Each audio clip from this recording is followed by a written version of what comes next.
Boys இங்கே பாருங்கடா, மயில் எப்படி தோகை வச்சுருக்கு பார்த்தியா? அங்கே போனோன்னு வச்சுக்கேன், அப்படியே ஓடிடும் அப்படியே நைஸாக.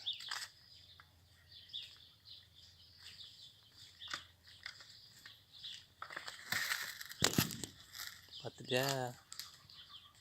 செம்மையாக இருக்கலடா விஷால். Wow, beautiful.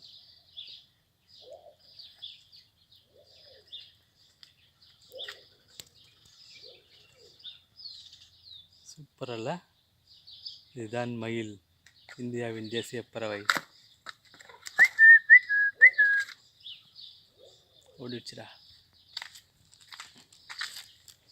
அவள்கிட்ட காமிக்க மாட்டுது பாரு, பயங்கரமாக நல்லா இருக்குது. அவள்கிட்ட காமிக்க மாட்டுது அது நைஸாக. இது பார்க்குறது தான் ஃபோன் பண்ணேன், நீங்கள் ஃபோன் எடுக்கல.